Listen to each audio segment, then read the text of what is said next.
Денеска изложба кому е посветена и кој беше поводот?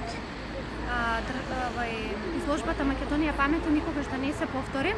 Државниот архив во соработка со Институтот за национална историја ја подготви по повод 80 години од Холокаустот на македонските евреи.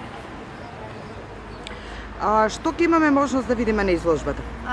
Изложбата се состои од 19 изложбени паноа на кои што се представени повеќе од 200 документи и фотографии од депоата на Државниот архив и неговите оделенија во Скопје, Битола и Штип, посветена практично на животот на евреите, односно еврејската заедница во Македонија, уште пред депортацијата, опфатен е самиот процес на депортација, сите оние антисемитски закони, одредби и наредби кои што се донесени од царството Бугарија, самиот процес на депортацијата, учеството на евреите во НОБ, како и обновувањето односно возобновувањето на еврејската заедница од 1944 година.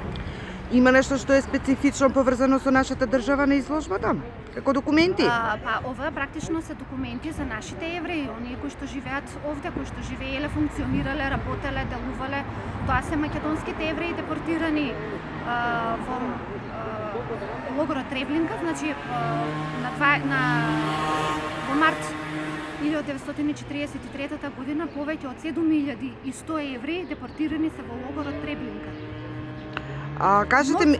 На 10 спроти 11 март сите овие евреи од своите домови депортирани се прво во концентрациониот логор во Скопје, во Монополот. Државниот Монопол бил адаптиран, онаа зграда била адаптирана за да ги собере сите евреи и во 3 наврати на 22, 27 и 29 март сите се пренесени, односно депортирани во Треблинка, од каде што ниту еден не е вратен.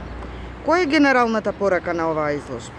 Самиот наслов нели кажува Македонија паметта никогаш да не се повтори. Практично државниот архив секогаш се вклучува во државните јубилеи, во одбележувањето за да докаже, односно покаже што има во своите депоа, каква се документација може да се истражува и може нели да се пишува, да се презентира за она што се случило во минатото.